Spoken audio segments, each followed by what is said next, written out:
Thank you very much. You can at this point excuse His Excellency to please return to the podium, please. Thank you very much. Thank you. Thank you. Thank you. Thank you. Thank you. Thank you very much, PDP band. Market room, please hurry up so that we can close.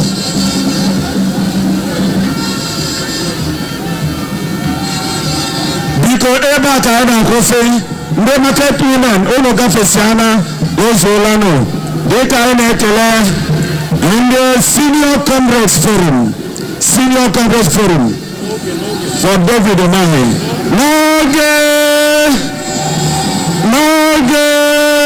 workers we NLC ndi abundi jaka hawo abatuntu. His Excellency has directed that the march past can continue. Please allow them. Allow Ezanot to move. Ezanot local government area. Thank you very much. Dr. Mrs. Nora Oluchi Alo. Ezanot, please move. Thank you. Thank you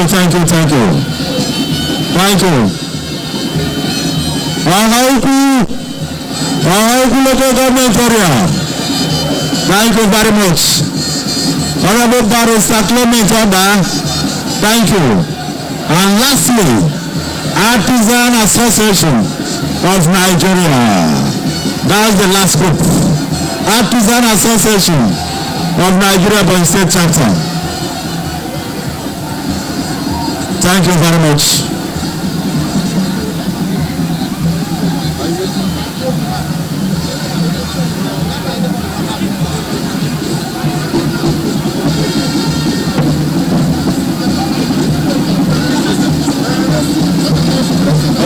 Thank you very much. Thank you very much. Thank you. Thank you very much, Your Excellency. We appreciate you.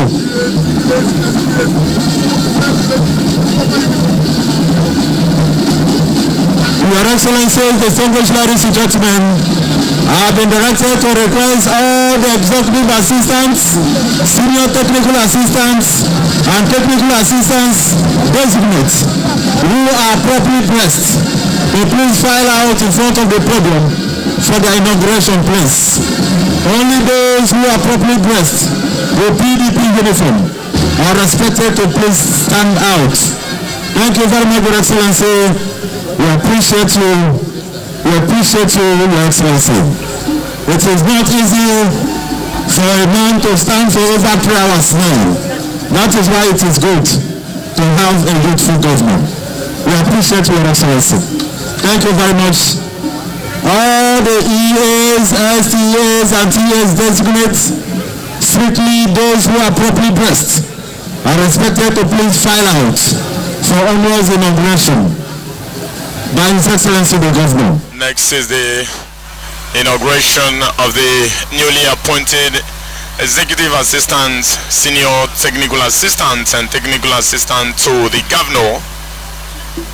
The inauguration will be done by His Excellency the Executive Governor of Ebonyi State, Engineer Dr. David Omahe. On this occasion of 2019 Independence Day celebration,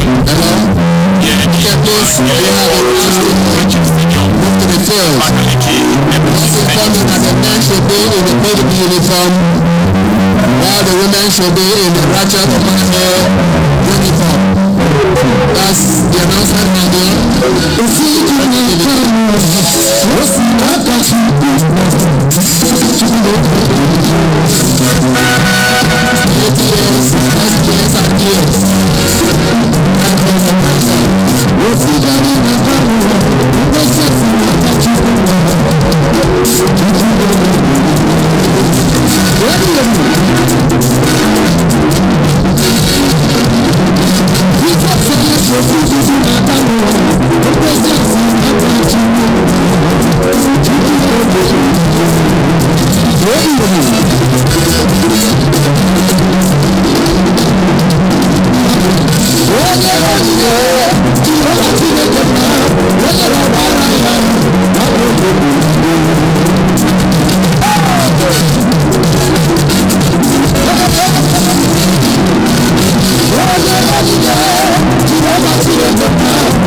Thank you.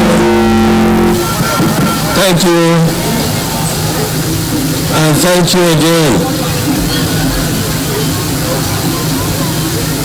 Your Excellencies, the CAN leadership and all the clergymen and women, my dear brothers and sisters, this is an address of Mr. President for 2019 Independence Day message, October 1st, 2019. October 1 each year is an opportunity for us to reflect and thank God for His endless blessings upon our nation. It is also a time for us collectively to remember the sacrifices made by our founding fathers and great leaders passed by soldiers, by distinguished public servants, by traditional leaders, by our workers, sacrifices on which Nigeria has been built over the 50 years since independence in 1960. And we dedicate ourselves to attaining the goals which we have set for ourselves, a united, prosperous, and purposeful nation in the face of 21st century opportunities and challenges.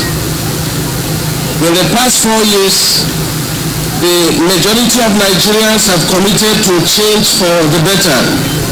Indeed, this administration was re-elected by Nigerians on a mandate to deliver positive and enduring change through maintaining our national security, restoring sustainable and inclusive economic growth and development, and of course fighting corruption against all internal and external threats. This change can only be delivered if we are united in purpose as individuals and as a nation. We must all remain committed to achieving this positive and enduring change. As I stated 4 years ago, change doesn't just happen. We must change our lawless habits, our attitude to public office and public trust. Simply put, to bring about change, we must change ourselves by being law-abiding citizens. Security. Good governance and economic development cannot be sustained without an enabling environment of peace and security. In the last 4 years, we have combated the terrorist scourge of Boko Haram. We owe a debt of gratitude to our gallant men and women in arms, through whose efforts we have been able to achieve the present results. We are also grateful to our neighbors and allies within the region and across the world who have supported us on these fronts. The capacity of armed forces to defend our territorial integrity continues to be enhanced by the acquisition of military hardware, as well as continued improvements in the working condition of our servicemen and women. The Ministry of Police Affairs has been resuscitated to oversee the development and implementation of strategies to enhance internal security. My recent assent to the Nigeria Police Trust Fund Establishment Act has curated a legal framework to support our police with increased physical resources to enhance their law enforcement capabilities in the Niger Delta and accelerate the urban cleanup to address long-standing environmental challenges in that region. The recent redeployment of the Niger Delta Development Commission from the Office of Secretary to the Government of Federation to the Ministry of Niger Delta Affairs underscores our commitment to enhancing the living standards of our communities in the Niger Delta through coordinated and appropriate programs. Our attention is increasingly being focused on cyber crimes and the abuse of technology through hate speech and other divisive material being propagated on social media. Whilst we uphold the constitutional rights of our people to freedom of expression and association, where the purported exercise of these rights infringes on the rights of other citizens or threatens to undermine our national security, we will take firm and decisive action. In this regard, I reiterate my call for all to exercise restraint, tolerance, and mutual respect in airing their grievances and frustrations. While the ongoing national discourse on various political and religious issues is healthy and welcome, we must not forget the lessons of our past. Lessons that are most relevant on days such as this. The path of hatred and distrust only leads to hostility and destruction. I believe that the vast majority of Nigerians will rather tread the path of peace and prosperity as we continue to uphold and cherish our unity, accelerating the sustainable and inclusive economic growth. This administration inherited a skewed economy where the oil sector comprised only 8% of gross domestic product, GDP, that contributed 70% of government revenue and 90% foreign exchange earnings over the years. Past periods of relatively high economic growth were driven by our reliance on oil sector revenues to finance our demand for imported goods and services. Regrettably, previous government abandoned the residual investment-driven non-oil sector, which constituted 40% of gross domestic products, and comprised agriculture, livestock, agro-processing, arts, entertainment, mining, and manufacturing activities that provide millions of jobs for able-bodied Nigerians and utilize locally available raw materials and labor for production. To address this imbalance, our commitment to achieving economic diversification has been at the heart of our economic strategies under the Economic Recovery and Growth Plan, which I launched on the 5th of April 2017. This medium-term development plan charted the trajectory for our economy to exit from recession and return to the path of sustainable, diversified, and inclusive growth for Nigerians. Pursuant to these reforms, the economy has recovered and we have had 9 successive quarters of growth since our exit from recession. The exchange rate in the last 3 years has remained stable with robust reserves of $4.2 billion, up from $23 billion in October 2016. Learning from the mistakes of the past, this administration is committed to responsibly managing our oil world's endowment. We will continue to prudently save our oil income and invest more in the non-oil job creation sectors. In this regard, we are significantly increasing investments in critical infrastructure. Last year, capital releases only commenced with the approval of the budget in 2018 June. However, as of the 20th June this year, up to 1.74 trillion have been released for capital projects in the 2018 fiscal year. Implementation of 2019 capital budget, which was only approved in June 2019, will be accelerated to ensure that critical priority projects are completed or substantially addressed. The Ministry of Finance, Budgets and National Planning has been directed to release 600 billion for capital expenditure in the next 3 months. To maximize impact, we shall continue to increasingly welcome and encourage private capital for infrastructural development through public-private partnerships. Through the Road Infrastructure Tax Credit Scheme, which I inherited in January this year, we are giving incentive to private sector inflow of over 205 billion in 19 Nigerian roads and bridges of 794.4 kilometers across the 11 states of the Federation. As we push to diversify the economy, we still remain focused on optimizing the revenues generated from the oil and gas sector. We will, working with the legislature, soon pass the Petroleum Industry Bill and amendments to the Deep Offshore Act and Inland Basin Production Sharing Contracts. Those acts into law to ensure government obtains a fair share of oil revenues while encouraging private sector investments. We will also continue our fight against illegal bunkering of crude oil and smuggling of refined petroleum products across our borders, including the diligent prosecution and conviction of offenders through guilty of these acts. So those who are found guilty of these acts. While Nigeria remains committed to free and fair continental and international trade, we will not hesitate to take all necessary steps to tackle illegal smuggling, transshipment, and other predatory trade practices that destroy jobs in our country, Nigeria. We are resolute in reforming the power sector. In August this year, we launched the Presidential Power Initiative to modernize the national grid in 3 phases, starting from 5 gigawatts to 7 gigawatts, then to 11 gigawatts by 2023, and finally 25 gigawatts afterwards.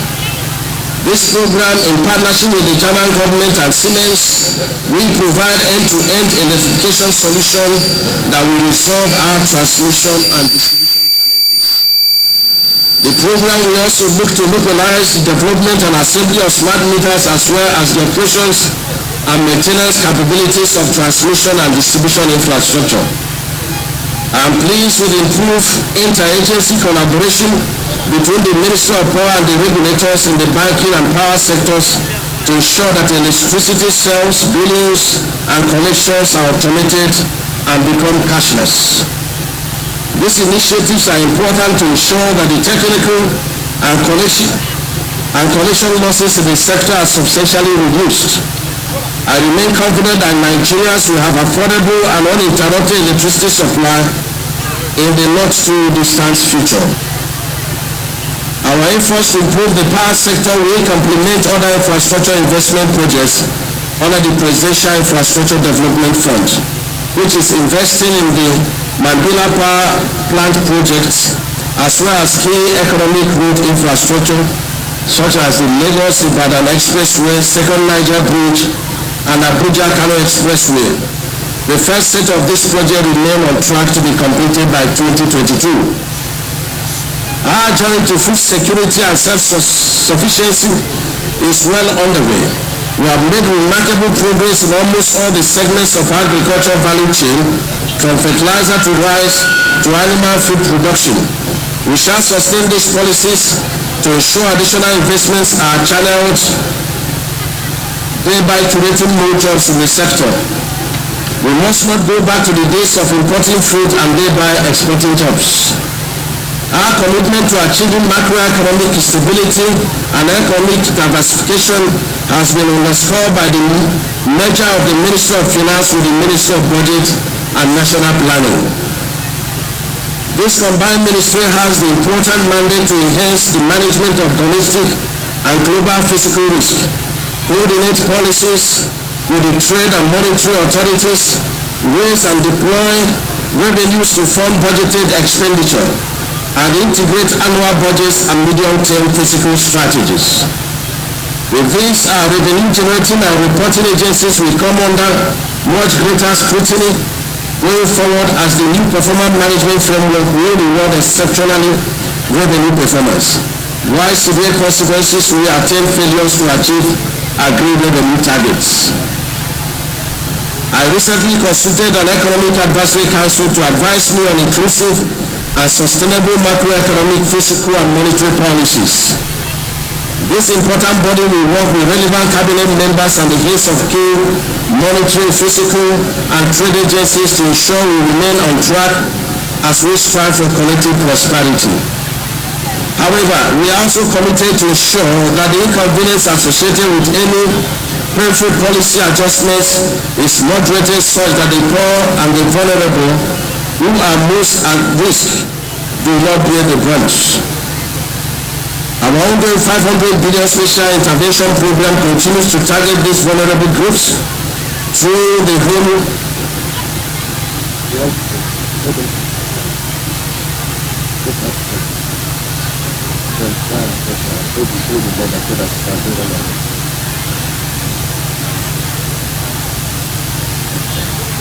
Our ongoing 500 billion special intervention program continues to target these vulnerable groups through the homegrown school feeding program, government economic empowerment program, and power job creation program, loans for traders and artisans, conditional cash transfers to the poorest families, and social housing scheme. To institutionalize these impactful programs, We created the Ministry for Humanitarian Affairs, Disaster Management and Social Development, which shall consolidate and build all the achievements to date. To the beneficiaries of this program, I want to reassure you that our commitment to social inclusion will only increase. Our population growth rate remains amongst the highest in the world, presenting both challenges as well as opportunities. It is our collective responsibility to ensure that we provide adequate resources to meet the basic needs of our teeming population, especially the youth. Accordingly, we shall continue to invest in education, health, water, and sanitation, as well as food security, to ensure that their basic needs are met while providing them with every opportunity to live peacefully, prosperous, and productive lives, fighting against corruption and restoring good governance. On fighting corruption, our institutional reforms will enforce the Treasury single account policy, introduce the whistleblowers initiative, expand the coverage of the integrated payroll personnel and information system, as well as the government integrated management information system, have saved billions of naira over the last 4 years and deterred the rampant theft and mismanagement of public funds that have plagued our public service. The Ministry of Justice, the Independent Corrupt Practices Commission, the Economic and Financial Crimes Commission will continue to address this menace. We are determined to ensure that transparency and good governance are institutionalized in the public service. We must commit to installing a culture of good governance in all we do. This administration has fought against corruption by investigating and prosecuting those accused of embezzlement and the misuse of public resources. We have empowered teams of prosecutors, assembled detailed databases of evidence, traced the process of crimes, and accelerated the recovery of stolen funds. Furthermore, we partner with our friends abroad to combat tax evasion, smuggling, terrorism, and illicit financial flows. In June 2018, I assented to the Mutual Assistance in Criminal Matters Act to provide domestic legal framework for obtaining international assistance in criminal matters. This measure has already strengthened our law enforcement agencies in obtaining evidence, investigating suspects, and facilitating the recovery for future and confiscation of property implicated as proceeds of crimes. An example is the $300 million recently identified as part of the Abacha money laundering case. Working closely with the government of the United States of America, the Federal Ministry of Justice working with the U.S. Department of Justice to conclude a memorandum of understanding to expedite the repatriation of these funds. The P&ID arbitral award has underscored the manner in which significant economic damage has been caused by the past activities of few corrupt and unpatriotic Nigerians. The policies that we are putting in place today are to ensure such criminal and unpatriotic acts do not go without consequences. Our renewed partnership with the 9th National Assembly will facilitate the swift passage of enabling laws that will institutionalize these anti-corruption efforts in our criminal justice system. In this connection, I call upon our states to intensify their good efforts to instill greater fiscal transparency and accountability, and to ensure greater fiscal efficiency and optimum use of our scarce resources. The blight of corruption is fighting back. Nevertheless, this is a battle that we shall see through, and this is a war which we shall win by the grace of God. And we also call upon all Nigerians from all walks of life to combat corruption at every turn by choosing to question and to confront corrupt practices, by reporting on ethical practices or through whistleblowing. Together we can overcome corruption and we no longer be a country defined by corruption. Fellow Nigerians, let me reiterate my call for unity across our dear nation, Nigeria. Nigeria will emerge from our present challenges stronger and more resilient than ever. But only if all of us join hands to entrench good governance, foster inclusive economic development, and defend and protect our nation from those who would wish us ill. I thank you most sincerely and wish you a happy Independence Anniversary. May God bless you all, and may He continue to bless the Federal Republic of Nigeria. Thank you. This is an address of Mr. President Muhammad Buhari.